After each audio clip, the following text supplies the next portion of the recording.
이른 아침 저는 부지런히 움직였습니다. 회장님과 사모님의 아침을 준비한 후 식탁 위를 깔끔하게 정리하고 설거지를 마친 뒤 집안 곳곳을 청소하기 시작했어요. 성북동 회장님 댁의 넓은 대리석 바닥을 걸레로 닦으며 저는 오늘이 평소보다 더 분주한 하루가 될 거라는 걸 알고 있었습니다. 2주 전부터 사모님은 미국에 사는 여동생이 귀국한다고 하며 기대에 차 있었고 저에게 몇 번이나 신신당부를 했었거든요. 아줌마, 미국에서 내 동생 오는 거 알죠? 2주나 남았는데 내 동생이 한국 음식이 그리울 텐데 정성껏 좀 준비해줘요. 아줌마가 잘하는 해장국도 꼭 끓이고 전도 부치고 갈비찜 같은 것도 좋을 것 같아요. 여동생이 해장국을 정말 좋아했거든요. 얘가 입맛이 이렇게 한식판데 어떻게 미국에서 사는지 몰라? 오랜만에 들어오시는 거죠? 정말 좋으시겠어요, 사모님. 저는 고개를 끄덕이며 사모님 동생분의 입맛을 맞출 메뉴들을 떠올렸습니다. 1년 전부터 가정부일을 하며 다양한 요리를 해왔지만 저에게 가장 자신 있는 음식은 해장국이었어요. 친정엄마에게 배운 손맛, 그리고 제 해장국집에서 직접 개발한 비법이었기 때문입니다. 장은 미리 봐두었기 때문에 점심시간이 지나고 곧장 주방으로 향했어요. 사실 해장국은 이틀 전부터 미리 준비를 해두었거든요. 소뼈를 꺼내 커다란 솥에 담아 끓여놨죠. 제가 끓이는 해장국은 돼지뼈가 아닌 소뼈를 끓인 소뼈 해장국이었거든요. 피를 빼기 위해 여러 번 물을 갈아가며 정성껏 준비를 했습니다. 해장국은 시간을 들여야 진한 국물이 우러나기 때문에 가장 먼저 손을 대야 하는 음식이었어요. 다시 해장국을 끓이는 동안 저는 반찬 준비에 들어갔습니다. 갈비찜도 해야 하고 깻잎장아찌도 꺼내야 하고 나물 반찬도 준비해야 하고 중얼거리며 재료들을 하나씩 정리했습니다. 달래장과 부추김치를 담그기 위해 칼을 꺼내 다듬기 시작했죠. 사모님이 특별히 좋아하는 도라지 무침도 빠질 수 없었습니다. 이어 갈비찜을 준비했어요. 소갈비를 찬물에 담가 피물을 빼고 갖은 양념을 넣어 조리기 시작했습니다. 달콤한 간장 양념이 배어들며 고소한 냄새가 퍼지더라고요. 벌써부터 냄새가 좋아. 아줌마, 손이 참 야무져요. 내 동생이 정말 좋아하겠네. 사모님은 주방을 한 바퀴 돌며 흐뭇한 미소를 지었고 저도 기분 좋게 대답을 했습니다. 다행이네요. 최대한 정성껏 준비해 보겠습니다. 사모님이 부쳐달라고 한 전도 부치기 시작했어요. 감자전과 부추전, 그리고 고추전까지 하나씩 팬에 올려 기름을 두르고 노릇하게 부쳤습니다. 손님이 오는 날에는 전이 빠질 수 없었으니까요. 한편 해장국은 점점 진한 국물색을 띠기 시작했습니다. 뼈에서 우러나온 깊고 고소한 냄새가 부엌을 가득 채웠어요. 다시마와 물을 넣어 국물을 한층 더 깔끔하게 만들었고 마지막으로 다진 마늘과 들깨가루를 넣고 푹 끓인 우거지를 넣어 깊은 맛을 더했습니다. 내 동생이 해장국을 진짜 좋아했거든. 아줌마가 이렇게 신경 써주니 정말 고마워요. 별 말씀을요. 맛있게 드시면 좋죠. 국자의 뒷면으로 국물색을 확인했는데 진하고 깊은 국물이 제대로 우러난 걸 보니 안심이 되더라고요. 마지막으로 들깨가루와 후추를 살짝 덧뿌려 감칠맛을 올렸습니다. 그렇게 한상 차림이 차곡차곡 완성되어 갔어요. 식탁 위에는 갈비찜, 해장국, 감자전, 부추전, 고추전, 도라지 무침, 깻잎장아찌, 달래장, 부추김치까지 정성 들인 음식들이 하나둘씩 올라갔습니다. 이제 마지막으로 밥만 하면 되겠다. 곧장 냄비밥을 준비한 뒤 한숨을 돌렸습니다. 손이 많이 가는 음식들이었지만 오랜만에 제대로 된 한상을 차릴 생각에 보람도 느껴졌거든요. 이제 남은 건 손님이 도착하는 것뿐이었어요. 아침부터 부지런히 움직였던 탓인지 시간이 빨리 지나가는 것 같더라고요. 어느새 해가 저물고 있었습니다. 저는 테이블 위에 준비해둔 음식을 한 번 더 점검하며 식탁보의 주름을 손으로 가만히 눌렀어요. 곧 사모님의 여동생이 도착할 예정이었습니다. 아줌마, 내 동생 올 시간 다 됐네요. 초인종 울리면 문 좀 열어줘요. 네, 사모님. 사모님이 아직 차려진 음식을 보지 않으셨지만 분명 만족하실 거라고 생각했어요. 따끈한 해장국은 커다란 뚝배기에 담아 김이 모락모락 올라오고 있었고, 갈비찜은 달콤한 양념이 잘 배어들어 윤기가 자르르 흘렀거든요. 잡채와 나물 반찬들은 예쁘게 정리되어 있었고, 겉절이는 아삭하게 버무려 놓았습니다. 갈비찜과 더불어 생선조림도 정갈하게 접시에 담겨 있었고, 갓 지은 밥 냄새가 고소하게 퍼지고 있었습니다. 이 정도면 미국에서 오래 살다 온 사람이 먹기에도 충분히 정성 가득한 한국 음식이라고 생각했어요. 오랜만에 한국을 찾은 사모님의 여동생을 위해 신경을 많이 썼거든요. 뜨거운 국을 한 번 더 저으며 문득 과거를 떠올렸습니다. 이렇게까지 요리를 잘하게 된 건 단순히 운이 아니라 제 삶 그 자체였던 것 같다는 생각이 들었어요. 어릴 적 저는 시장에서 자랐습니다. 아버지는 시장에서 채소 배달을 하셨어요. 새벽이면 트럭에 가득 실린 무, 배추, 대파를 팔기 위해 시장 한가운데에서 분주하게 움직이셨습니다. 와진아, 오늘 싱싱한 야채가 많지? 아이고, 내 너무 무거워서 아빠가 힘들다. 아빠, 내가 도와줄게. 저는 작은 손으로 배추 몇 포기를 들어보려 했지만 제 힘으로는 들 수가 없었어요.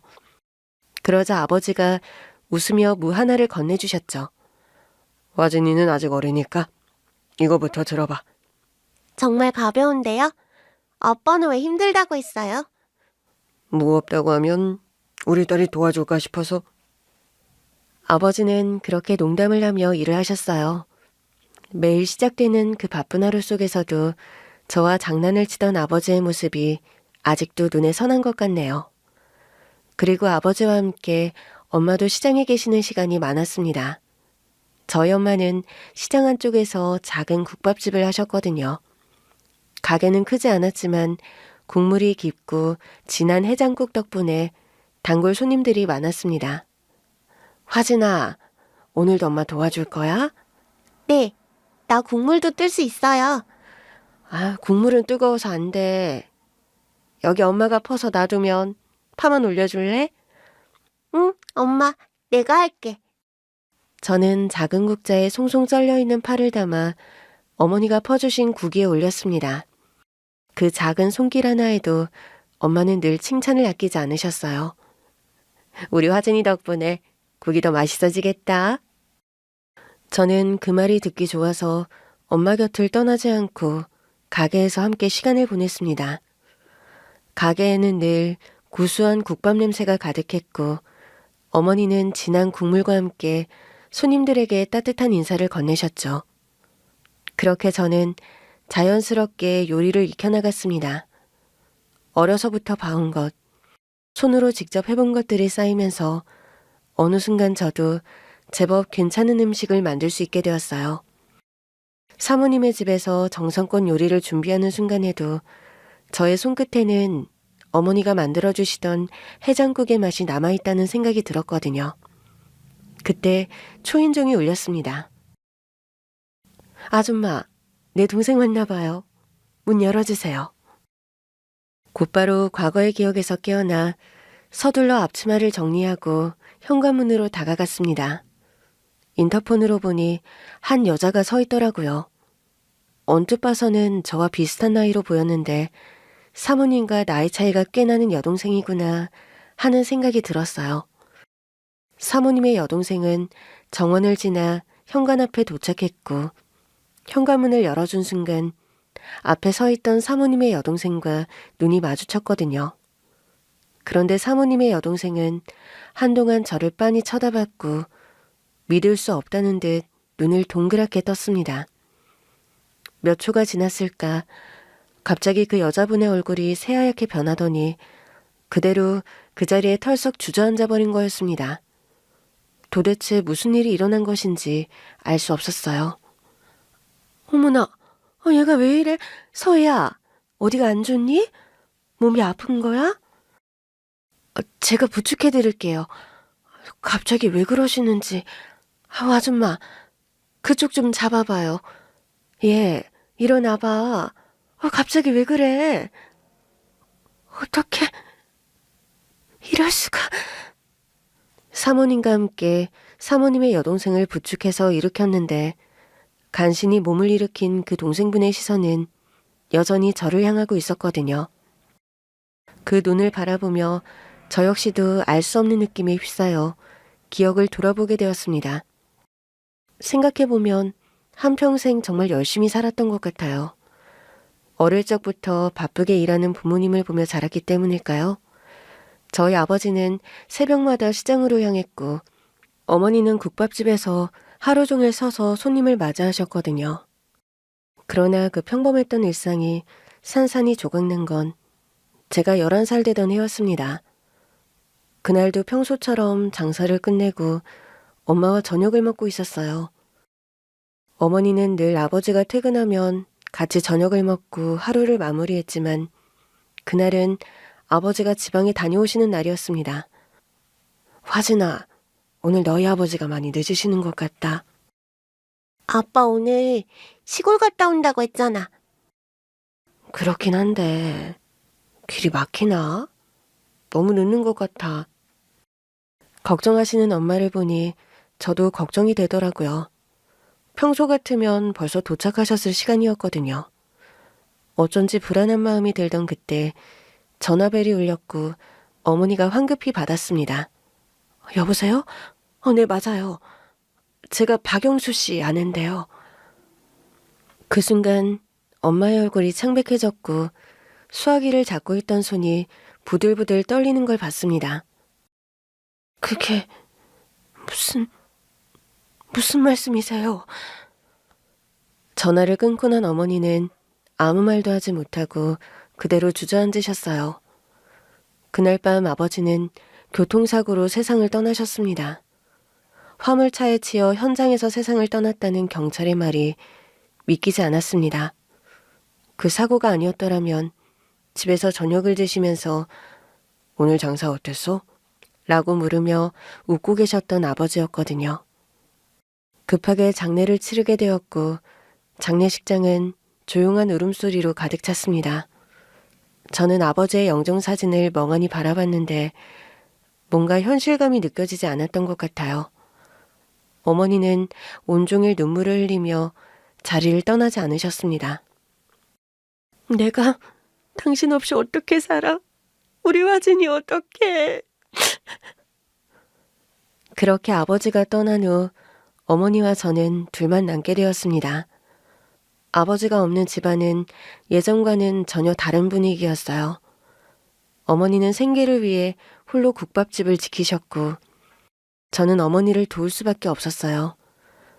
초등학교를 졸업하고 중학교에 들어가면서부터는 저는 학교가 끝나면 곧장 가게로 향했습니다. 엄마, 나왔어요. 뭐 도와줄 거 있어요? 아유, 너 숙제부터 해. 가게 일은 엄마가 다 할 수 있어. 숙제는 이따 할게요. 나 파 썰어도 돼요? 어머니는 저를 바라보다가 결국 빙그레 웃으며 고개를 끄덕이셨습니다. 그래, 조심해서 썰어. 손 다치면 안 된다. 그렇게 저는 어머니와 함께 가게 일을 도왔어요. 해장국을 끓이는 법도 간을 맞추는 법도 자연스럽게 익히게 되었습니다. 손님들은 그런 저를 보고 사장님 딸이 엄마 손맛을 그대로 물려받을 거라며 칭찬을 해주셨거든요. 그렇지만 저희 엄마는 항상 우리 화진이는 공부해야 한다며 장사 대신 다른 길을 가길 원하셨습니다. 너는 대학 가서 좋은 직업 가져야 해. 엄마처럼 하루 종일 서서 일하는 건 힘들어. 응, 나 나중에 커서 엄마랑 맛집 차릴 거야. 엄마가 요리하고 나는 동계산 할게. 어머니는 그 말을 듣고 웃었지만 늘 네 길을 찾아야 한다고 말씀하셨어요. 하지만 저는 공부에 큰 흥미가 없었습니다. 성적도 평범했고 대학에 가고 싶은 마음도 크게 없었거든요. 결국 고등학교를 졸업한 후 저는 격리 자격증을 따고 작은 건설사에 취업하게 되었습니다. 엄청 좋은 회사도 아니었는데 어머니는 그래도 제가 서서 하는 일이 아니라 책상 앞에 앉아서 하는 일을 하게 되었다고 기뻐하셨습니다. 어디서든 열심히 하면 돼. 착실하게 돈 모아서 네 인생 잘 설계해야 한다. 알겠지? 알았어, 엄마. 이제 나도 돈 버니까 엄마 너무 무리하지 말아요. 저도 그렇게 생각했습니다. 처음에는 서류를 정리하는 것도 낯설고 숫자를 다루는 일이 익숙하지 않았지만 차차 적응해 나갔어요. 그러나 그때 엄마의 몸에 이상 증세가 나타났습니다. 어느 날부터인가 엄마는 손목을 자주 주무르셨고 계단을 오르내릴 때 숨이 차다고 하셨어요. 엄마, 병원 가봐요. 요즘 계속 피곤해 보이는데. 별거 아니야. 그냥 조금 무리해서 그래. 하지만 시간이 지나면서 어머니는 점점 더 아파 보이셨고 결국 병원에 가서 정밀 검사를 받으셨는데 검사 결과는 충격적이었습니다. 간경화가 심하게 진행되고 있다는 것이었습니다. 의사는 병이 많이 진행되었다고 했고 치료를 바로 시작해야 한다고 했습니다. 저는 회사를 다니면서 엄마의 간병을 해야 했어요. 엄마, 약 좀 드세요. 밥은 먹었어요? 그래, 먹었어. 너 출근 늦겠다. 어서 가. 괜찮아요. 엄마 약 챙겨드리고 갈게요. 그러나 어머니의 병세는 점점 악화되었고 결국 그해 병원에서 눈을 감으셨습니다. 그렇게 엄마를 떠나보낸 후 저는 혼자가 되었어요. 홀로 남겨진 저는 무엇을 해야 할지 몰랐습니다. 직장은 다녔지만 삶의 의미가 사라진 듯한 기분이었거든요. 그렇게 혼자 몇 년을 지내다 회사에서 남편을 만나게 되었습니다. 건설사에서 격리 일을 하던 제가 현장에서 근무하던 포크레인 기사였던 남편과 인연이 닿았던 거예요. 여기 회사 직원이시죠? 네, 맞아요. 저번에 서류 잘못 줘서 다시 오라고 해서 고생했어요. 아, 그때요? 죄송해요. 저도 몰랐어요. 남편은 처음부터 부침성이 좋았고 자주 농담을 던지며 저를 웃게 했습니다. 혼자가 되어 마음이 헛헛하던 저에게 그 남자는 따뜻한 사람이었어요. 그렇게 우리는 점점 가까워졌고 연애를 시작하게 되었습니다. 그 사람과 결혼을 결심한 가장 큰 이유는 새로운 가족을 만들고 싶다는 생각 때문이었어요. 친정이 없는 저에게는 가정을 꾸리는 일이 중요했거든요. 남편 역시 일찍 아버지를 여의고 홀어머니 밑에서 자란 사람이었기에 저와 공감대가 많았습니다. 우리는 소박하게 결혼식을 하고 부부가 되었어요. 결혼한 지 1년이 되었을 무렵 저는 임신을 했습니다. 남편과 저는 한동안 현실적인 문제로 아이 가지는 걸 미뤄왔지만 막상 임신을 하게 되자 남편은 기뻐하면서도 한편으로 걱정을 했습니다. 이제 우리도 부모가 되는 거네? 그러게요. 실감이 잘 안 나요. 몸조리 잘해야 해. 내가 더 열심히 일할 테니까 걱정 말고 푹 쉬어. 남편은 누구보다 책임감이 있는 사람이었어요. 어릴 때부터 홀어머니 밑에서 자라면서 가족을 지키는 게 얼마나 중요한지 알고 있었기 때문이었습니다. 저 역시 친정을 잃고 혼자였기에 우리 가정을 지켜야 한다는 생각이 컸습니다. 임신 기간 내내 남편은 최선을 다해 저를 챙겼습니다. 출근하기 전마다 아침을 차려주고 퇴근 후에는 제 발을 주물러주면서 많이 힘들지? 라고 물어봤습니다. 저는 그런 남편이 고마웠어요. 그리고 마침내 우리 아들이 태어났습니다. 아들의 울음소리를 들었을 때 저는 그동안의 힘듦이 모두 씻겨내려가는 듯한 기분이었습니다. 작고 따뜻한 아이를 품에 안으면서 저는 그 순간부터 제 삶의 모든 것이 이 아이를 중심으로 돌아갈 것이라는 걸 깨달았던 것 같아요. 남편도 처음으로 아들을 안으며 눈시울을 붉혔습니다. 우리 아들 힘차게 우네. 건강하게 태어나줘서 고마워. 우리 아들 엄마 아빠가 열심히 키울게. 만삭일 때부터 저는 다니던 회사를 그만두고 육아에 전념을 했어요. 처음에는 전업주부 생활이 행복했습니다. 하루 종일 아들과 함께 지내며 아이가 웃고 옹알이를 하고 뒤집기를 하는 순간순간이 소중했거든요. 하지만 시간이 지날수록 점점 현실적인 문제가 피부로 와닿기 시작했습니다. 남편의 수입만으로는 생활이 빠듯했던 거예요. 남편은 포크레인 기사로 일하면서 성실하게 돈을 벌어왔지만 아무래도 건설 경기가 좋지 않을 때는 일이 줄어들기도 했고 외벌이로는 가게가 여유롭지 않았습니다. 아이를 키우면서도 생활비 걱정을 해야 하는 상황. 저는 살림을 최대한 아끼면서 알뜰하게 했지만 점점 나도 돈을 벌어야겠다는 생각이 들기 시작했습니다. 당신 너무 힘든 거 아니야? 괜찮아요. 다들 이렇게 살잖아요. 그래도 내가 더 일을 많이 해서 돈 벌어야 하는데 나도 일할 방법을 찾아볼게요. 아들도 이제 곧 유치원 가고 하니까. 남편은 제가 집에서 아이를 키우는 게 좋다고 했지만 저는 점점 답답함을 느꼈어요. 그러던 중 아들이 초등학교에 입학했습니다. 학교에 들어가면서부터 아이는 오전에는 학교에서 시간을 보내고 오후에는 방과 후 수업을 들으며 바빠졌거든요. 저는 그 시간을 활용할 방법을 고민했습니다. 이제 뭘 해야 하지? 다시 회사로 돌아갈까? 하지만 경력이 단절된 상태에서 다시 격리 일을 하려니 쉽지 않을 것 같았어요. 그때 떠오른 것이 음식점이었습니다. 저는 어릴 때부터 어머니의 국밥집을 좋아했고 자연스럽게 요리를 배웠거든요. 그리고 요리를 하는 것이 익숙하고 손님을 상대하는 것도 어렵지 않았습니다.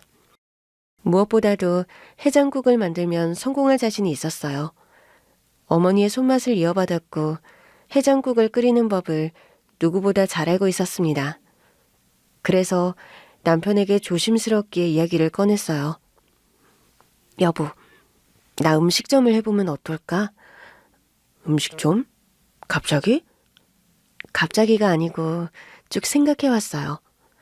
나 요리하는 거 좋아하고 해장국 끓이는 거 자신 있어요. 해장국집이라 잘 될까? 잘 될 거야. 엄마가 해주던 그 맛을 내면 손님이 끊이지 않을 것 같아. 남편은 처음에는 반신반의했지만 제가 계속 설득하자 고민하는 모습을 보였습니다. 근데 음식점 하려면 돈이 꽤 많이 들 텐데. 그러니까 잘 계획해서 해야죠. 가게 자리를 잘 잡으면 무조건 될 거예요. 결국 남편은 제 의견을 받아들였습니다. 알겠어. 한번 해보자.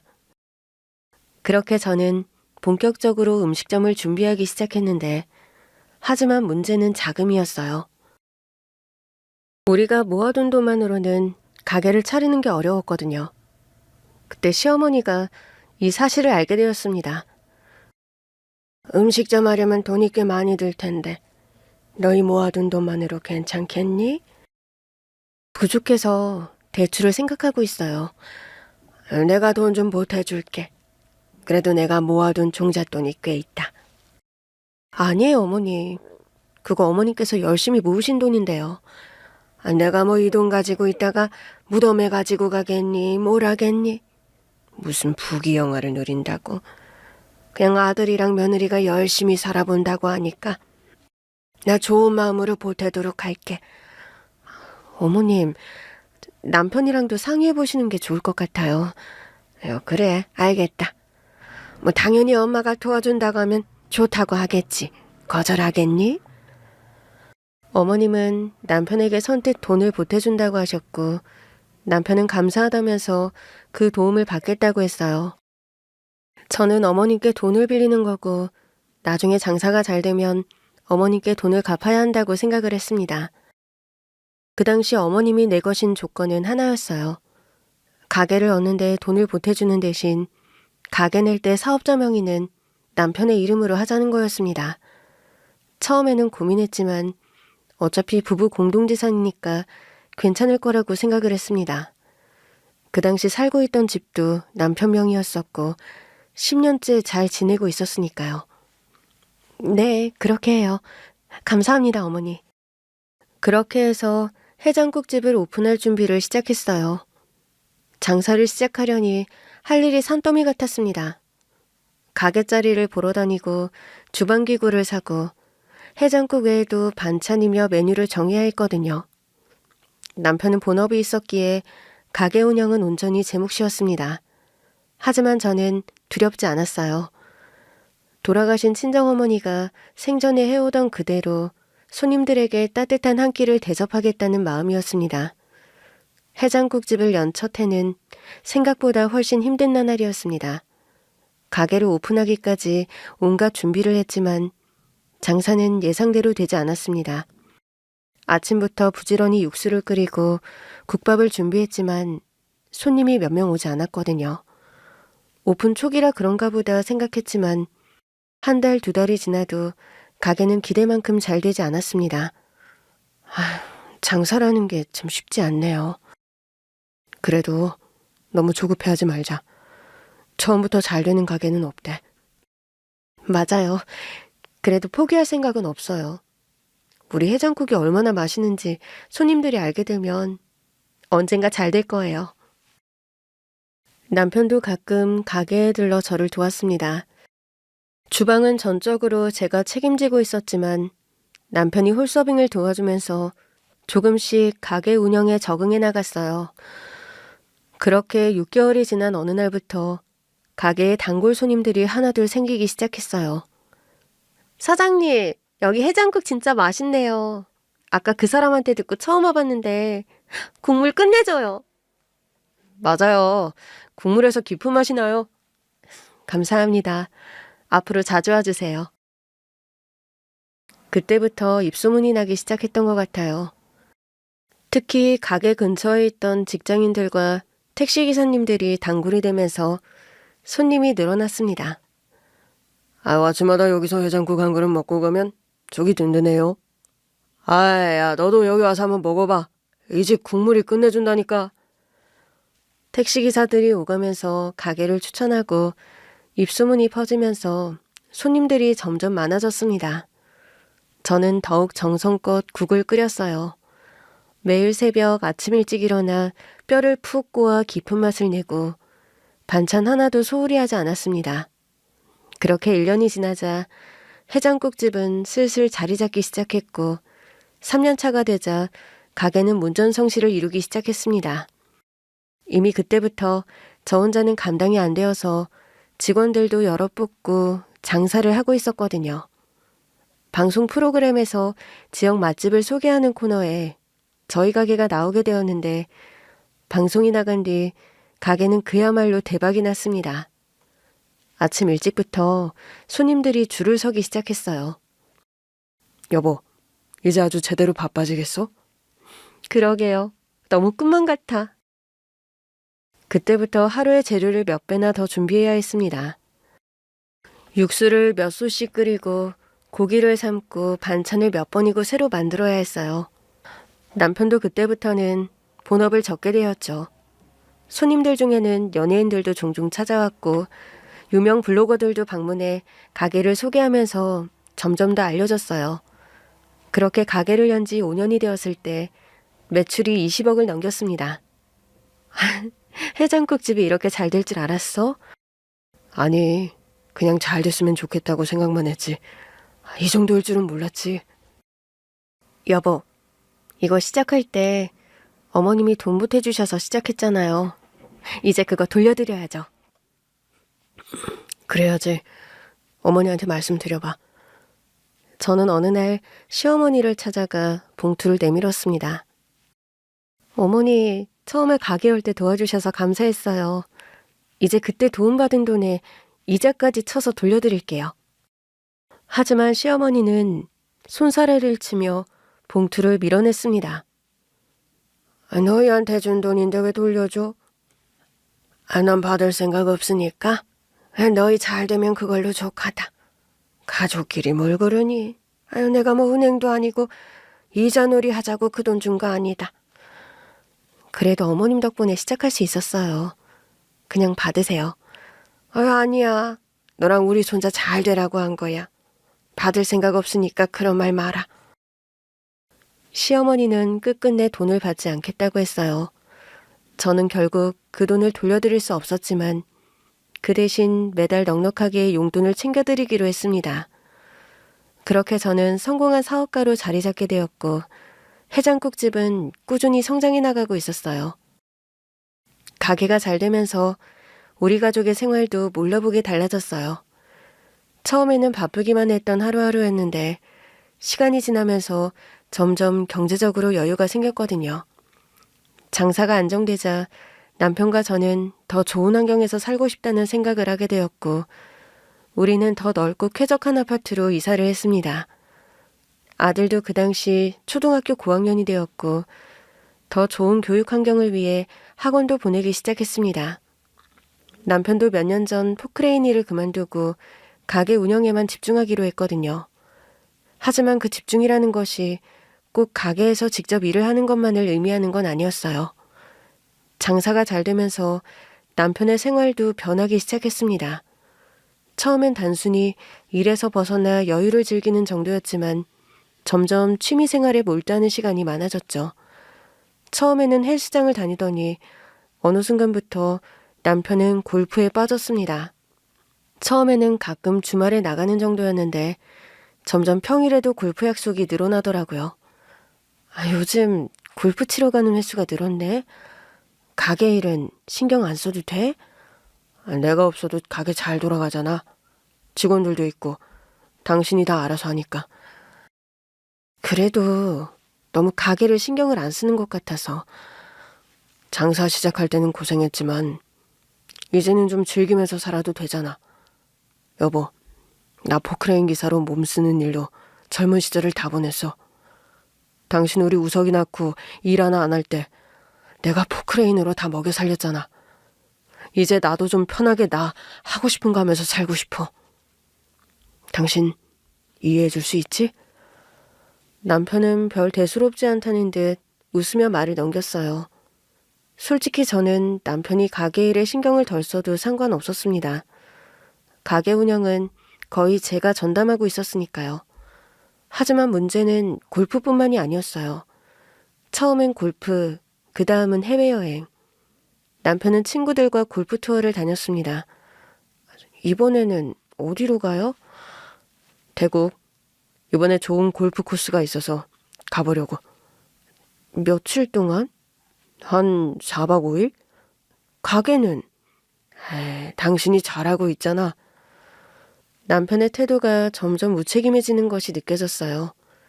처음에는 가게를 위한 일이라며 밖에서 사람들을 만나고 다닌다고 했지만 이제는 그저 자신의 즐거움을 위해 움직이는 게 분명했습니다.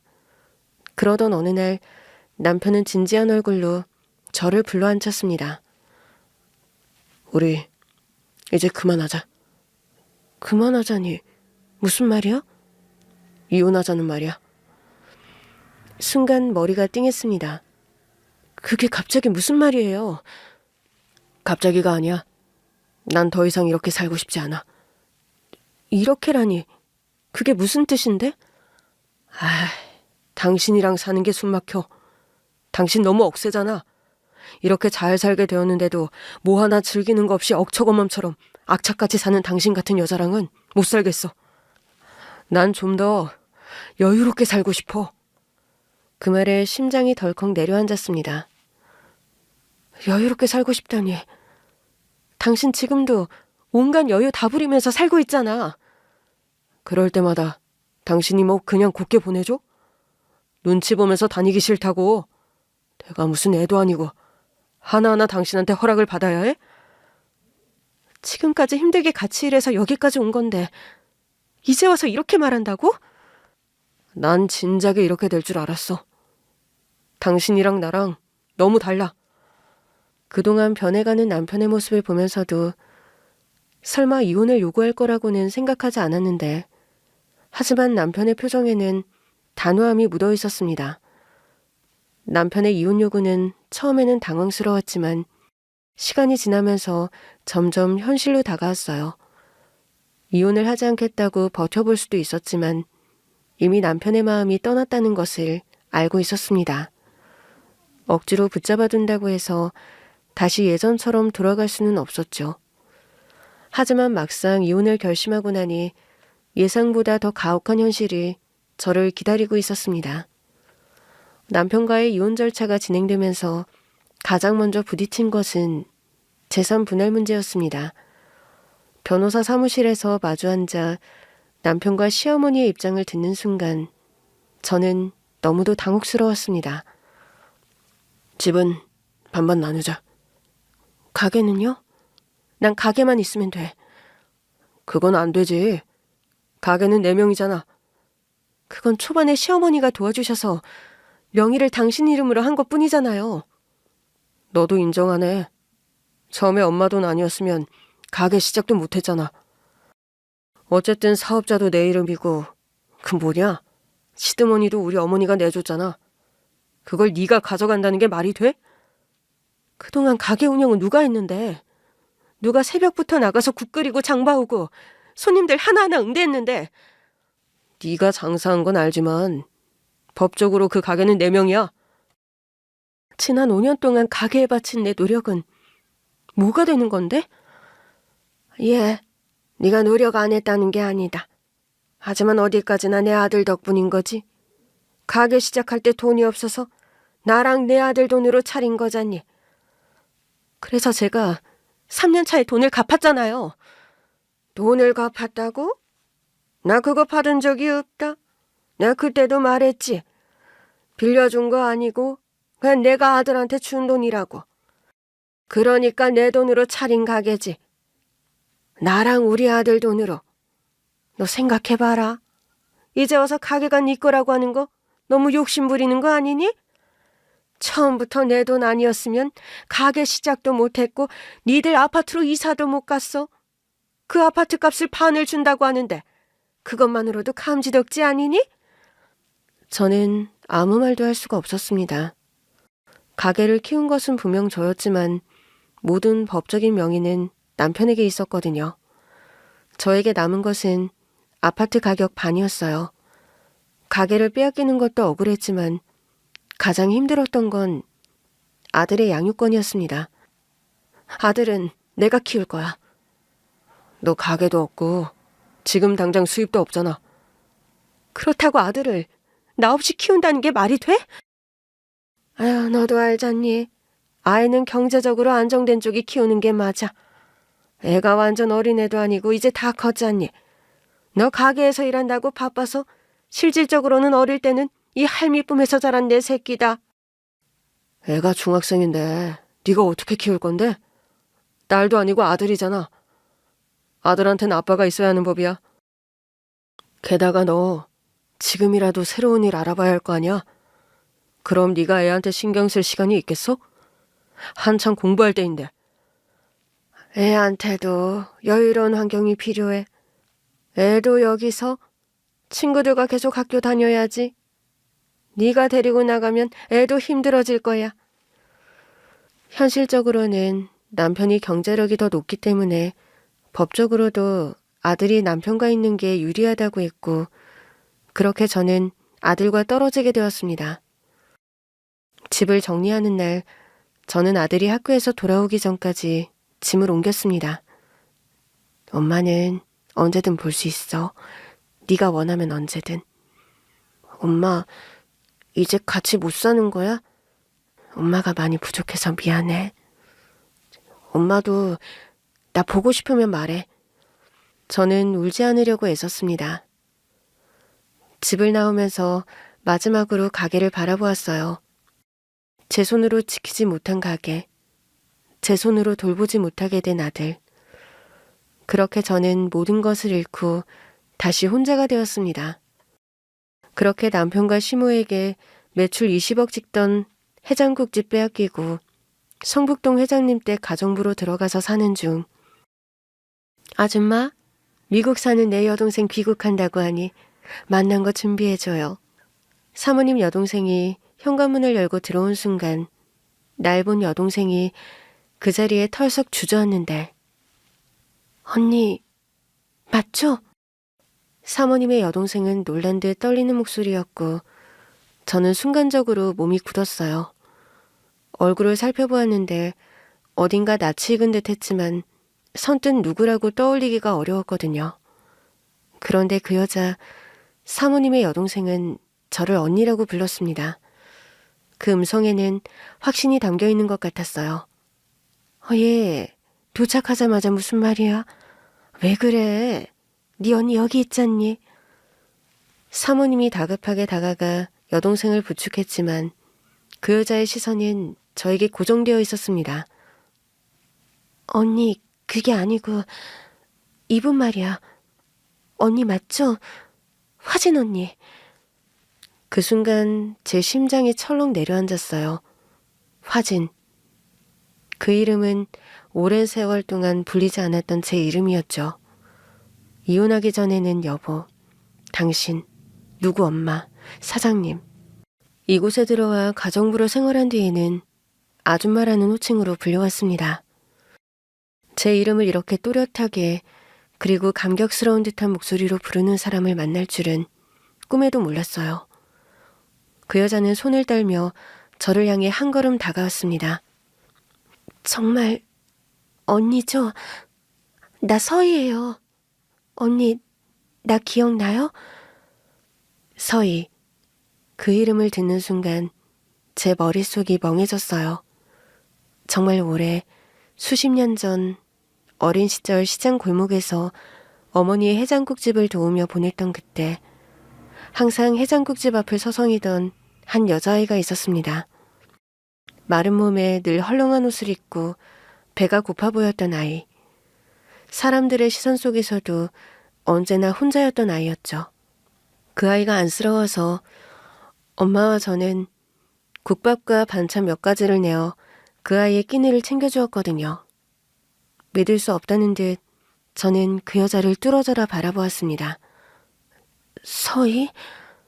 제가 이름을 부르자 사모님의 여동생은 눈물을 터뜨렸어요. 정말 언니였어. 나 정말 언니를 다시 볼 수 있을 줄 몰랐어요. 서희는 떨리는 손으로 저를 향해 다가오려고 했지만 감정이 북받친 듯 그 자리에 털썩 주저앉고 말았습니다. 어떻게 이런 일이. 세월이 지나도 사라지지 않는 인연이라는 것이 정말 존재하는 걸까요? 그런데 어떻게 그때 그 아이가 지금 이 집에, 게다가 사모님의 여동생이라고 하는 건지 믿기 힘든 재회의 순간 저는 차마 아무 말도 할 수가 없었습니다. 그때 저와 서희를 바라보던 사모님이 당황한 얼굴로 말씀을 하셨어요. 어떻게 된 거야? 둘이 아는 사이야? 서희는 한 차례 깊이 숨을 들이마신 뒤 조심스럽게 입을 열었습니다. 정말 오래전 일인데 내가 언니 동생이 되기 한참 전의 일이야. 서희가 눈물을 글썽이며 저를 바라보았고 저 역시도 혼란스러웠습니다. 어릴 때 동생처럼 챙기던 서희가 사라진 후 저는 한동안 서희를 찾아다녔거든요. 매일 시장을 돌아다니고 저희 엄마의 국밥집에서 밥을 얻어먹었던 서희가 하루아침에 사라진 거였죠. 엄마에게도 서희가 어디로 갔는지 물어보았지만 아는 사람이 없었습니다. 그렇게 시간이 흘렀고 서희는 제 기억 속에서 서서히 잊혀졌던 거였어요. 도대체 무슨 이야기야?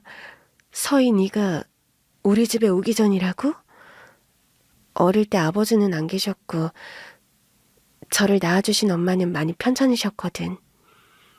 사실상 돌봄과 보호라는 걸 거의 받지 못한 것 같아.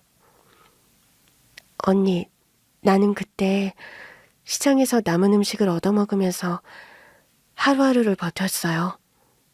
그러다 화진 언니와 화진 언니네 아줌마를 만나게 된 거야. 기억을 거슬러 생각을 해보니 어린 서희는 늘 배고파 보였고 저는 그 아이를 그냥 지나칠 수가 없었어요. 어릴 적 저도 어렵게 살았기에 서희가 남 같지 않았거든요. 언니, 화진 언니는 늘 나를 챙겨줬어. 화진 언니네 아줌마랑 화진 언니가 밥을 챙겨준 덕분에 난 하루하루를 버틸 수 있었거든. 그런데 어느 날 엄마가 돌아가셨는데 나는 그 당시에 그걸 몰랐던 거야. 그냥 엄마가 잠을 자는데 일어나지 않는다고 생각했어. 엄마, 그만 자고 일어나라고. 그렇게 계속 엄마를 깨웠는데 엄마는 영영 깨어나지 않는 거였어. 그때 어머니께서 돌아가신 거였구나. 서희는 조용히 고개를 끄덕였습니다. 그러다 어떤 분들이 저를 찾아오셨어요. 아마도 누군가 신고를 했겠죠. 그제서야 발견이 되었고 고아원으로 가게 된 거였어요. 고아원에서 1년 정도를 지내다가 저희 양부모님께 입양이 된 거예요. 그래서 갑자기 안 보인 거였어. 내가 그때 얼마나 걱정을 했다고. 매일 시장에 오던 네가 갑자기 사라져버렸잖아. 내가 언니랑 언니 어머니께 인사도 못 드리고 떠나게 되었어요. 아마 저희 엄마는 무용고자로 장례를 치러주셨을 거예요. 갑자기 고아원에서 지내게 됐는데 그 시장에서 먼 곳이라 어린 내가 시장을 찾아갈 수가 없었어요. 그랬구나. 그래도 다행이야. 난 정말 네가 어떻게 됐을까 봐 걱정을 많이 했거든. 그럼 고아원에서 지내다가 서희 너를 입양해 주신 분들이 네, 맞아요. 저를 입양해 주신 분들이 바로 사모님의 부모님이에요. 머릿속이 복잡해졌습니다. 어떻게 이렇게 기묘한 인연이 가능할까? 어린 시절 제가 챙겨주던 아이가 제가 가정부로 일하는 댁 사모님의 동생이 되었다니요. 저희 양부모님께서는 오랫동안 보육원과 자선단체를 도와오셨대요. 그러다 저를 만나게 되셨고 저를 입양하기로 하셨어요. 그렇게 새로운 삶을 살게 된 거예요. 한국에서 고등학교 때 미국으로 유학을 갔고 그 뒤로는 쭉 거기에서 지냈어요.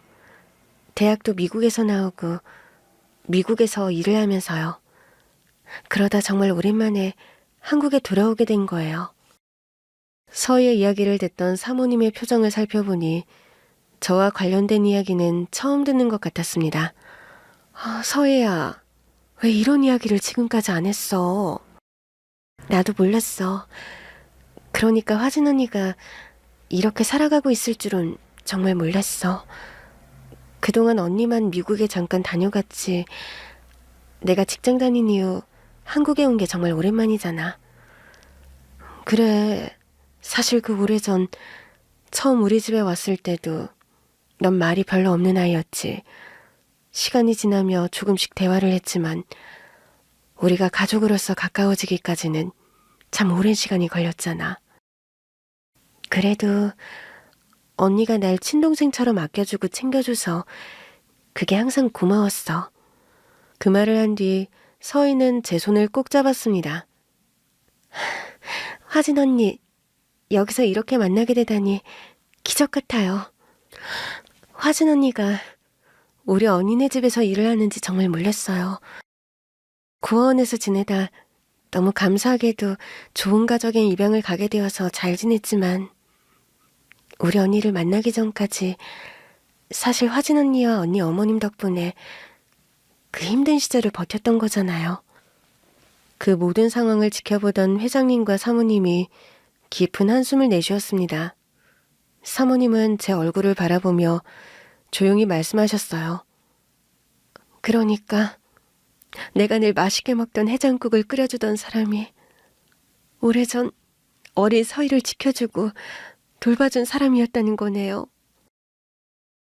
맞습니다, 사모님. 여기서 서희를 보게 되다니 모든 게 기적 같아요. 어머나, 그 얘기를 하니까 내 정신 좀 봐. 서희 때문에 종일 고생하면서 음식 준비했잖아요. 얼른 밥부터 먹읍시다. 서희야, 배고프지? 식사 먼저 하자. 이야기는 천천히 하고. 저녁 식탁에는 정성스럽게 차린 음식들이 놓여 있었고 따뜻한 국물에서 김이 모락모락 피어올랐습니다. 서희는 수저를 들어 조심스럽게 해장국을 한 술 떠먹더니 금세 눈시울이 붉어졌습니다. 이 맛, 언니.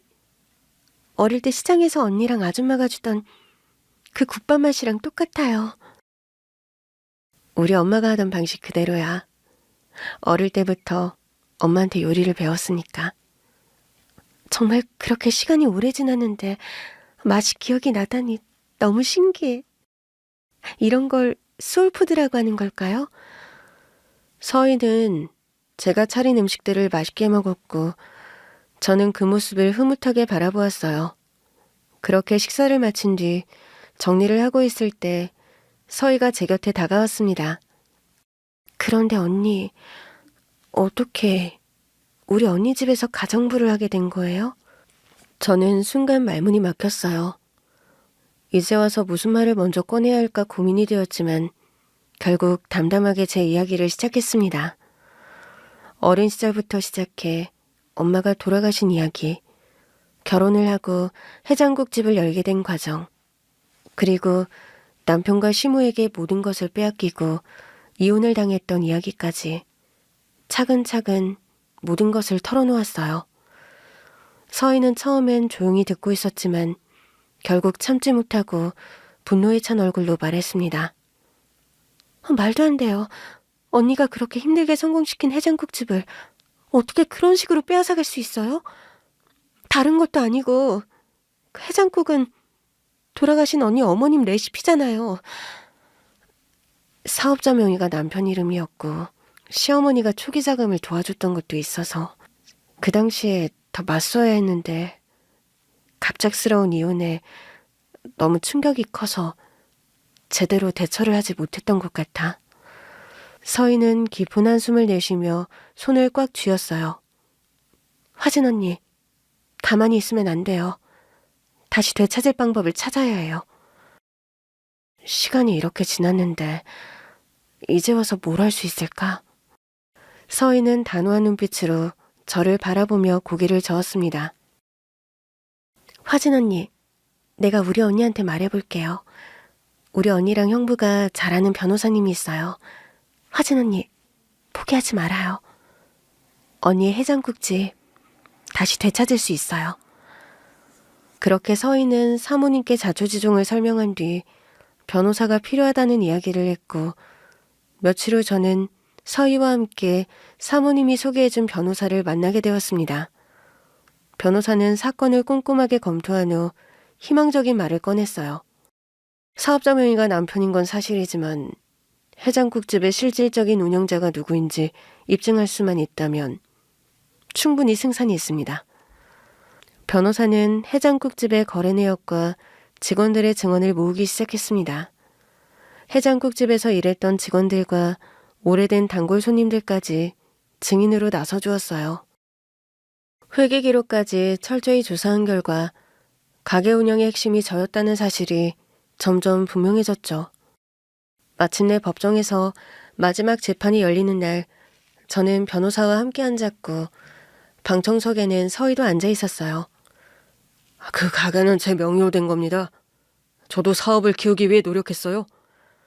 전 남편은 변호사의 말을 가로막으며 열변을 토하더라고요.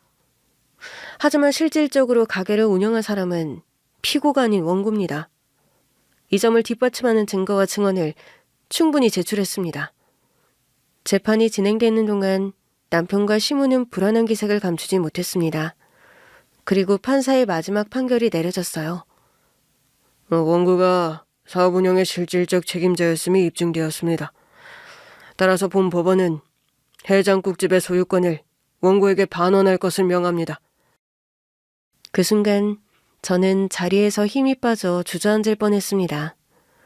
재판이 끝난 후 서희가 제 손을 꼭 잡으며 눈물을 흘렸습니다. 언니, 드디어 되찾았어요. 원래 당연히 언니 거였어요. 서희야, 고마워. 정말 너랑 사모님 회장님의 도움이 아니었다면. 화진 언니, 어릴 때 받은 게 많은데 이렇게라도 도움이 되어서 다행이에요. 그렇게 되찾은 가게에서 첫 손님을 맞이하는 날, 문이 열리고 한 사람이 들어왔습니다. 엄마, 익숙한 목소리에 놀라서 돌아보았는데 그곳에는 제 아들이 서 있었습니다. 너 어떡해? 아들은 저를 보자마자 달려와 안겼어요. 나 엄마랑 같이 살고 싶어. 그 순간 저는 더 이상 참지 못하고 아들을 꼭 끌어안고 오열했습니다. 이혼한 뒤 아들을 만나려고 했지만 시모와 남편이 번번이 약속을 어기고 아들을 보여주지 않았거든요. 가게를 되찾은 후 양육권 소송을 추가로 진행했고 저는 가게도 아들도 다시 찾게 되었습니다. 서희는 여전히 저의 곁을 지켜주었고 사모님과 회장님도 기쁜 마음으로 축하해 주셨어요. 회장님 사모님 댁 가정부로 일하던 시절에는 상상도 하지 못했던 날들이었지만 결국 운명은 저와 서희를 다시 만나게 해주었습니다. 서희는 다시 미국으로 돌아갔지만 자주 연락을 하며 곁에서 힘이 되어 주었고 사모님과 회장님도 마치 가족처럼 저를 응원해 주었습니다. 그렇게 해장국집을 다시 되찾은 저는 주방에서 땀을 흘리며 정성껏 국밥을 끓이는 일이 다시 일상이 되었어요. 무엇보다도 아들이 제 품으로 돌아와 함께 지낼 수 있다는 것이 가장 큰 기쁨이었습니다. 해장국집을 찾은 손님들이 변함없이 따뜻한 국물을 맛보며 행복해하는 모습을 볼 때마다 다시 한번 제 삶을 되찾았다는 것을 실감했습니다.